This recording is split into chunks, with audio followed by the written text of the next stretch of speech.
sweet prince of darkness. Here comes one of yours.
Hey guys, this is Charlie here, aka the Degenerate, Mario Chainsaw, Razorbyte, there's a fucking million names, Sanny, there's more, I can't remember. So yeah, looking forward to playing CLOWNFEST 6, which will be coming Sunday, doing a 20-minute set. This will be quite possibly the most ambitious thing I've done, and I'm either going to look going to be really cool or I'm going to look like a damn fool. Either way, it's going to be a lot of fun, I can tell you that much. So yeah, based here in Ireland. This is the studio. I'll show you a bit of the gear in a moment. People want to know what are the influences and how do I go about doing music and shit like that, and it's really simple, you know. I try to keep it not too complicated, you know. You don't want to make shit too complicated for yourself, so try make life a bit easy, you know. Just trying to draw this out now with a lot of ums and ahs so we get fucking 10 minutes out of it. Yeah, so let's say we're doing some bit of acid techno, for example, now, you know. I would generally write the acid lines on guitar first. I tune it to drop C, E string, and just have a 4/4 beat going in whatever program you make your music in, and just get a fucking nice chunky riff going, and then just translate that to MIDI notes and then put them into your acid box of choice. So yeah, basically when I'm writing acid lines or whatever, I generally write them on the guitar first. Which might seem like twice the work, but also sometimes you might come up with a cool fucking guitar riff that you'll just keep for a guitar-based song, you know? So win-win, boop-boop, or using both. Yeah.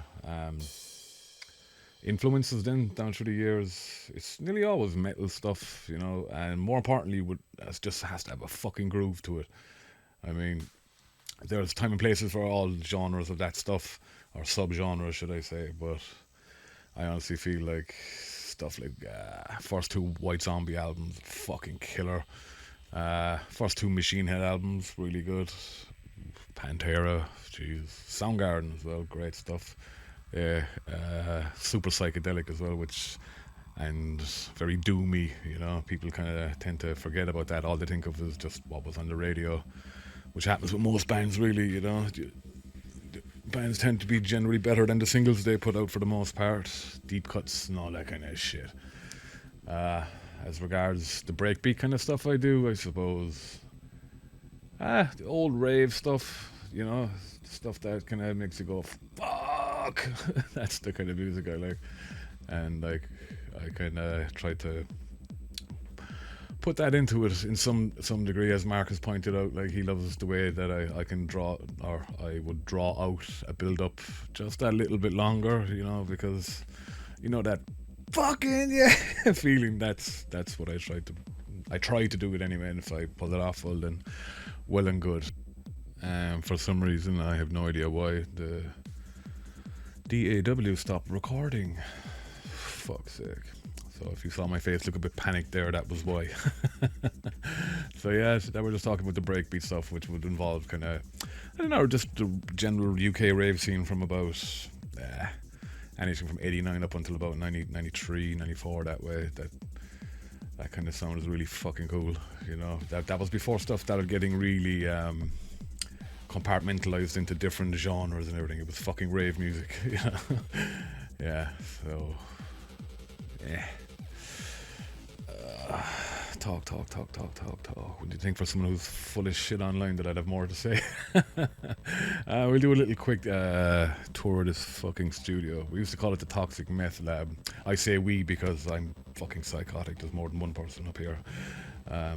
Yeah, we're going to do a little look around now. So, here we go. So, right then, looking around here, what do we see? We see an APC 40 from Akai, or Akai, however you're gonna fucking pronounce it. That's for controlling Ableton. And you have 40 clips at your touch that you can fucking have access to very quickly, obviously, as you can see, and you can move the scenes around in whatever the fuck you want, yada yada yada. Holy shit, I just dropped the camera. I am not doing this again. Okay, over here we have what seems to be a mixer, and that is, I'm just looking at the fucking screen there because I almost started a video call with someone I don't talk to. Jesus Christ. Yeah, that's a Soundcraft MTK12, which has multi-tracking over USB. Super handy if you want to record everything at once. There's some nice preamps in there, and the gains are pretty good too. Speaker wise, we're using Adam A7Xs, or the A7Xs, yeah, they're fucking really good. Over here, there's a M Audio BX 12-inch sub, you can't really see it, but there's my luminous duster, pink luminous duster, very, very important. Over here we have an old Yamaha keyboard, which was actually the very first keyboard I ever got when I was about 8 years of age. It's dog shit, but it's my dog shit. Underneath those pedals, which is, that's a HM2, which is responsible for all that really crazy death metal sound that came out of Sweden during the early 90s. That Metal Master is what you would hear on all those early black metal recordings, late 80s, early 90s. It really pierces through the mix, so I used that on the old Zox box, which is underneath that fucking mask there. Doesn't work now for some reason. Oh no, the reason is because I was coming back from a gig when I was in Lithuania, and they fucking horsed it into the plane like it was an unwanted child. And I opened it up and there was some resistors missing, so we're gonna have to sort that out eventually.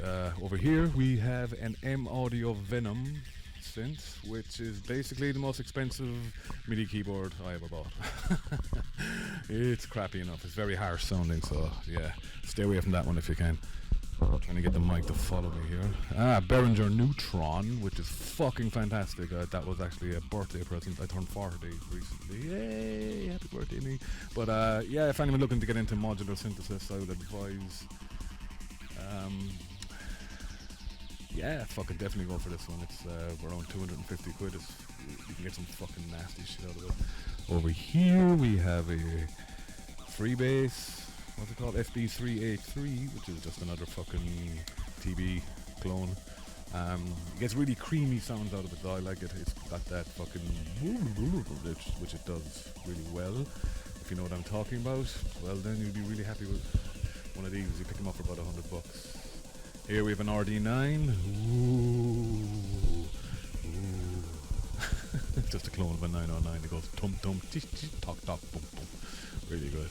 TD3 up here, and the yellow TD3. You can't make acid with these apparently, and no one can make heavy metal unless they cut off the top of their fingers. Remember that shit. Here we have a Roland SE02 from Roland and Studio Electronics, which, how would you describe it? I suppose it's a bit like the Moog, the Moogie Desert. Yeah, Model D, I think. It's kind of similar to that. It does some really cool bass lines. And up here, the piece of the resistance. Oh, that's a Korg MS-20. It's as old as I am. Yeah, cool. See that above that? That's my first physical release on Shunyata Records. Super proud. I framed that last night because no one else would frame it for me. And here we have an ESP Les Paul. If you can see it, it's in the dark. I'm not lifting it up because I'm only using one hand. Yeah, there's a TV, 55-inch. That's my fucking monitor. And I almost called Darren Hall for some reason. Oh, I talk to Darren all the time. He's cool. So yeah, that's basically what I'm fucking using. All of that shit. Ableton for live and FL Studio for producing for the most part. Over here is all that art shit, you know. Yeah, that's fucking Darth Maul. Darth Maul on the wall.